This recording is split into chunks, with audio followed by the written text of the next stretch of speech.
Okay, so how old a person are we looking at here? This gentleman is actually 72.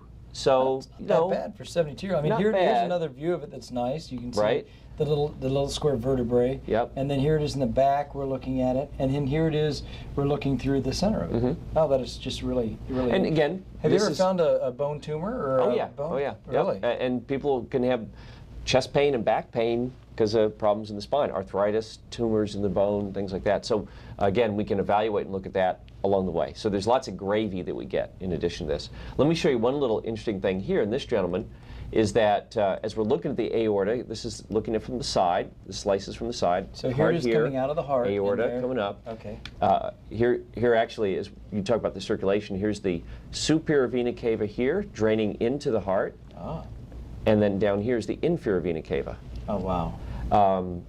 But let me just show you, in the aorta here, see this stuff right here? The little white speck. That little white stuff here, see that right there? See this right here? Oh, yeah. That's plaque. That is atherosclerosis, that's plaque. Now, in the aorta is a 30 millimeter vessel. 30 millimeter being about as big around as a quarter or a half dollar? Or actually about a $50. Okay. So 1 or 2 millimeter plaque in the aorta, in a 30 millimeter vessel, not a big deal, except that is a marker. Okay. Because the aorta is an artery, just like the arteries in our heart. If this artery has plaque, already that heightens my suspicion that you could have plaque in these smaller vessels. Now, a 1 or 2 millimeter plaque in a 2, 3, or 4 millimeter vessel in the heart is an entirely different scenario. So have you ever diagnosed an aneurysm? Oh, all the time. Oh, all the time.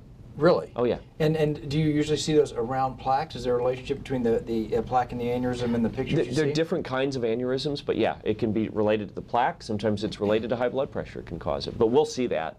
You're just not going to miss it here. Wow. And our goal is pick it up early so you can treat it early, take care of it. So ideally, I've got lots of patients that had actually been referred for surgery to fix this, but if you detect it early, we can actually do some things and treat this with medications and such, and they never even have to go in and fix these aneurysms. Wow, well, particularly in the chest, those are a real booger to go get, aren't they? Yeah. So if you can catch it early and keep it from growing, it's a much better deal. And again, if you show up with a symptom of aneurysm, usually that's when you're dead. Yeah. Yeah, you usually don't survive That's the tell my wife I loved her punk. Yeah. So after that, we're going to take all this information, these 3,000 slices, and then we're going to take this and now reorient this so we can look at the heart. Okay, so what we've done so far, just to summarize, is we've gotten a scan, took all of 10 minutes. We've looked at the lining of the lungs. We've looked at the lungs. We've looked at the backbone. We've looked at the esophagus. We've looked at the vessels coming out and going into the heart. All of that in a matter of, well, if we hadn't been chatting, you could have done that in 6 or 7 minutes. Yeah. Now you're going to just take us on a tour of the heart. Now we're going to focus like a laser beam on the heart. Cool. And we're going to look at the blood vessels and the coronary arteries. And right here is actually looking at your heart. Ooh. So there's your heart. As I tell my patients, if I knocked you out, pulled your heart out of the chest, this is exactly what it would look like. This is the Aztec maneuver, huh? This is the Aztec Just maneuver. Pull it out, Yep. stick it on the screen. Well, I tell them, if I pulled it out, washed off the blood, that's what it looked like. Well, Okay? thank you for not doing that. I wouldn't do that to you. So this is the heart, and these structures right here, the coronary arteries. We're going to go through each one of those. I'll take you through that. And this is the back of the heart. This structure right here is the left ventricle. This is the right ventricle. This is the pulmonary artery heading off the lungs. And this is that big aorta that we were looking at before that comes right out of the heart, sending all the oxygenated blood off to the rest of the body. And that's the superior vena cava and the inferior vena cava, the arteries the veins that basically lead the blood back to the heart. Wow. So there's your heart. So when somebody listens, orient the heart the way it is in the chest. It's basically oriented just about like that. So when a doctor listens to your heart, he often starts up at the top left and then right, or sorry, right, then left, then down. So he's going from here to here to here to here is where they're usually listening? Fascinating. That's correct. Got it. So we're going to shrink this image here. Now what we're going to do is we're going to look at each one of the blood vessels, and I'll show you how we're going to do that. And this is a pretty amazing process as well. As I click on this particular vessel, we call this the LAD. Now, we joke a minute, lighthearted cardiologists call this the widowmaker, just because it's a pretty important blood vessel, supplies a lot of the blood flow to the heart. This is the LAD that comes down the front part of the heart.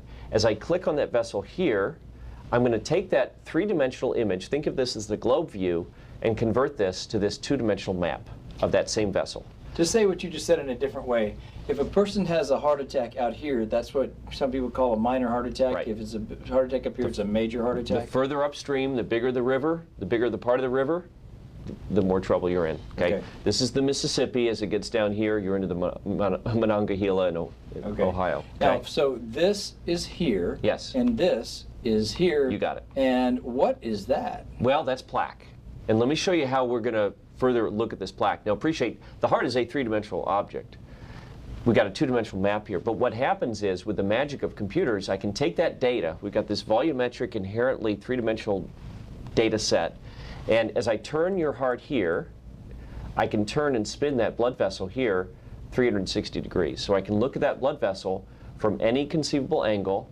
I can spin you 360 degrees, so I can look at you from, again, any way. I can also spin you on your head. I can sit you upright.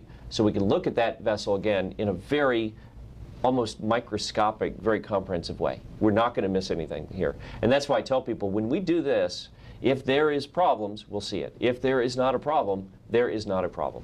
Wow. In fact, just to compare this to other techniques that we've used to evaluate the heart, this shows a cross-section of the blood vessels, and I'll show you that here in a moment, how we also can cross-section these vessels. This is a normal vessel, normal channel, we call it the lumen, and the normal wall. Plaque, early plaque, baby plaque, always starts out here in the wall. You'll see that here in a moment. And the whole vessel early on actually literally expands and gets bigger in order to accommodate that plaque. Now, if that process continues, then ultimately that vessel can no longer expand and we begin to narrow that channel. But even at this point, we still don't have symptoms, no chest pain, no angina, normal stress test. It takes about a 70% blockage or narrowing before we begin to hit to the point where we begin to have symptoms or chest pain or angina.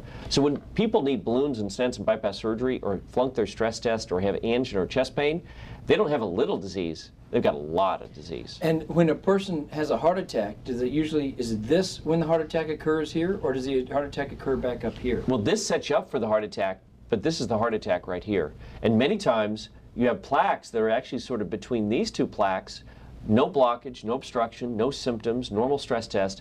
But what happens is the shoulders of the plaque right here are really mushy and unstable and tend to break up and flake and break down. And what occurs is we go from a channel that's big enough to supply enough blood flow to the muscle to suddenly, when that ruptures or breaks, suddenly we form a blood clot here, and now suddenly we go from no symptoms, no chest pain, to a completely blocked blood vessel. And if that's a blood vessel such as the big Mississippi here, that translates into a big heart attack, or worse yet, sudden cardiac death. So what I hear you saying then is that you can't tell from like a stress test if you have disease, Right. or if that disease is at a point where it could rupture and kill you. Right, absolutely. You And have to look at this level you got to of data. see, you got to look at the blood vessels. I Okay? got it. I got it. So here's that blood vessel now, and again, you can see this is clearly not normal. This white stuff is hard plaque, but there's different kinds of plaque. With this tool, we can not only see the narrowing, the channel, we can see out into the wall of the blood vessel, but we can also characterize the plaque, because there's some plaques that are much worse versus other plaques that are relatively more benign. This plaque right here, that calcified plaque, is a relatively benign plaque. It's a plaque, it can cause narrowing, but it's not going to tend to rupture or break down. Well, this is the aorta right there, right? Yep. I mean, it sure does seem like it's way upstream toward the Mississippi. Absolutely. Is that okay? This is a bad area. Okay. This is a really bad area. Now, note that the first time we did this test on this gentleman here, he'd had a normal stress test 6 months beforehand. Did not pick this up. In fact, he exercises every day, eats right, he never smoked, he has no diabetes, he has a little bit of high blood pressure, but his blood pressure is perfectly well controlled, and again, no symptoms. But he's got a family history, and he also has siblings who've already had balloons and stents and heart attacks. So this is the kind of guy, if this was a 40-year-old, that if that ruptured, he's out on the golf course, swings, says Typically, 4, that's grabs it. his chest, and he's gone. That's it. So sure would be nice if at 39 we could get him in here and get this done. No wouldn't you say? question. And again, this plaque has been grown there for decades. That's not new. That didn't That's come not up new. That overnight. didn't start last month, last week, last year. Wow. So here we can actually zoom up on that plaque here. So there's a close-up view of that plaque. And we can kind of almost do a analysis of the plaque, almost like we do in a pathology lab, right? And here we can look at the character of the plaque. There's calcium or hard plaque here. There's lipid-rich plaque here. This is the cholesterol-rich plaque. This is the nasty, mushy, unstable kind of plaque. And this white little dot right here is actually a necrotic core. So these are all the signs of a plaque that is about to rupture. This is a pimple that's about to rupture. So John, let's go through the natural history of a plaque using this, because you can just use this diagram right here and see it. Right, every time you see this, it tells you. Normal vessel. Right. Then cholesterol, LDL-C, which is the amount of cholesterol you've got, or LDL-P, which is the particles. The more particles you have, the more likely the particles are to get in the wall. And when they get in the wall, it forms this black mush. Is that what you're saying? Yep. Then what happens next? Does it get necrotic, or does it get calcific? Well, or? if one could look at this over a period of time, this is older plaque. These are like tree rings. This is plaque that has been there longer than here. So this is where the plaque is beginning to, this is the newly formed plaque. Oh, this is like older, spreading, more if you mature will. plaque, right. Okay. I think of it kind of as a volcano. This is the part of the volcano where you got hard lava. It's rock solid, say it's already erupted. But here is where you got lava and magma. Okay, this is the stuff that's really going to tend to kill you.